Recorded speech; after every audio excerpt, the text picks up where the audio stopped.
Welcome to the weekly shir of Zera Shimshon, and it's Yud Tavis, and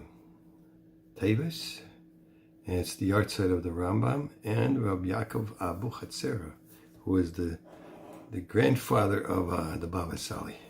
I'm sorry, my voice is a little bit rough on the edges, and I'm not feeling so well, but I'm going to do a short one for everybody. It's really good.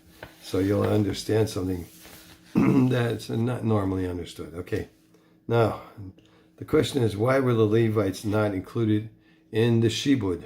Okay, and the Zera Shimshon says, "Vayemer Aleichem Melech Mitzrayim," and the king of Egypt said to them, to Lama, Moshe ve'Aaron tafriyu es ha'am mimaisav. He said to Moshe and Aaron, why would you disturb the nation from its work? Okay, L'chu l'sev le'seichem. Go to your own burdens. What in heaven's name does he mean by that? Okay, so Rashi explains the pasuk this way. Pari said to them, go attend to the work that you have to do in your homes or in your yeshiva or whatever. However, he couldn't have been referring to the work of slavery because the enslavement of Egypt was by Israel. Egypt was not imposed on the tribe of Levi, as we know. So why was the tribe of Levi spared? The Egyptian exile, explains Zera Shimshon, was specifically imposed on those who would benefit from an inheritance in Eretz Yisrael in the future. Okay, as the Midrash in Bereishis Rabbah tells us regarding the pasuk, and he, which is Esau, went to a land because of his brother Yaakov. The words because of his brother mean because of the contract of debt, that is the obligation to fulfill the debt of the decree that, quote unquote, your offspring shall be sojourners in a strange land, which was placed on the offspring of Yitzchak Avinu. That is, in order to inherit the land, they would first have to experience exile. Esau said, I will get myself away from here. I want to have no portion, neither of the gift that has been given to Yitzchak, nor of the payment of the contract. Through this midrash and the insight into Esau's mindset and the reasons for his behavior, we can understand that the Egyptian exile was relevant only to those individuals who would receive a portion in the land of Eretz Yisrael. The members of the tribe of Levi, however, who did not receive an inheritance in Eretz Yisrael, were not included in the servitude and were therefore able to spend their time as they saw fit. And that's a beautiful concept. And then, of course, Moshe and Aaron never even made it into Eretz Yisrael, so they weren't included anyway. So the Segula goes like this. A good friend of mine named Simcha Ilowitz. Okay, all these are pseudonyms. So called me about his son Pinchas Yechazkel. Binyamin Pashka is related to me. He had been diagnosed with a terrible illness, which he suffered for many years from, causing him no end of pain and never quite going away. My friend's wife was, of course, constantly on the lookout for something to do for her son, and when she came across the segula of learning the Zera Shimshon and the promise of the author, she told her son that she felt it was very important that he begin a seder in Zera Shimshon. Rabbi Binyamin went on to relate that, having heard many pieces of advice and countless ideas, many of which he tried throughout the years of hardship, Pinchas Yechezkel wasn't inclined to try another remedy, another segula, right? Mommy, I'm not interested, he said. Why not? She asked him, as only a mother can. I don't believe in this whole segula business. Okay, but many people have seen Yeshua's. I've never heard that by learning a particular sefer, a person should be zoicha to brachas in Yeshua's. Okay? But people are learning the sefer and seeing miracles all over the world, she persisted. I'm sorry, Mommy, not for me. But as everybody knows, a person can decide what he wants to do and not do. What to do and not do. If Hashem wants the person to do something else, he'll make it happen. That's just the way it is. After Pinchas Yechezkel got off the phone with his mother, Pinny's father, Reb Simcha, received a call on his own.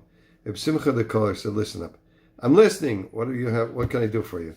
You know that Chani and I have just had our first child after 5 years of marriage, right? Yes, I'm thrilled for both of you. Great, because it would mean the world to us if you and Devorah could come over tonight for the Vachnach. We're having a Suda with our close friends, and that means you. Of course, Pinchas Yechezkel's parents went to the Vachnach. When your presence means that much to a friend, how can you possibly refuse? You can't. The Suda was a beautiful affair. Every place was set with an artistic flair and the attention to detail. The food was delicious and well presented, but all that paled into insignificance when compared to the glowing faces of the Baalei Simcha, who obviously hadn't fully digested the fact that they were the ones finally making a Simcha after so many years of waiting. In the middle of the Suda, the Baal Simcha rose to give a short speech. I want to begin by thanking all of you for coming this evening. I said it means the world to us that you're all here. As everyone knows, tonight is the baby's Vachnach, and Klal Yisrael is a minhag of gathering together to learn and devote our time to lofty pursuits, which will give merit to our newborn baby for his future life. That said, I just was last night to a Brit Yitzchak, which is the Svartische way of doing a Vachnach, and they say parts of the Zohar. It's very nice. Also, but the same idea. Okay, that said, I have another reason that I wanted to bring you all together here tonight. He paused before he continued his speech.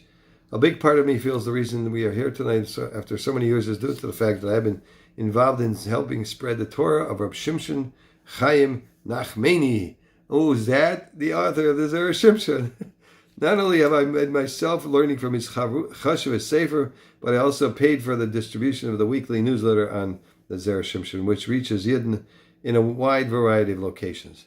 This way I was able to fulfill the Mechaber's request that as many people as possible should learn from his Sefer. As my thanks to all of you for coming tonight, I want to give you a present. The Baal Simcha began handing out copies of the beautiful Sefer Zera Shimshon on Eishes Chayil to everyone at the Suda. He also gave out parts of another Sefer that was soon to be released, the Zera Shimshon on Shir HaShirim, which was then in the middle of being edited. Reb Simcha and his wife couldn't get over what had just happened. Reb Binyamin concluded. Here, Pinchas Yechezkel's mother had just spent a half an hour on the phone with her own son that very day, doing her best to convince him to learn from Zera Shimshon, and here their friend had literally handed them a copy of the Mechaber's Torah on that very evening while recounting his own Zera Shimshon's miracle at the same time. Reb Simcha had no choice. At that moment, he decided to begin learning from Zera Shimshon on a regular basis. I doubt it will come as no major surprise to you that I tell you that Pinchas Yechezkel called his parents 2 weeks later with the astounding news that the illness he had been suffering with for so very long had simply disappeared. Surprise! I wish everybody a wonderful Shabbos, a good Davach, and may we all be zeicha to do the tikkun, whatever it needs to be done for the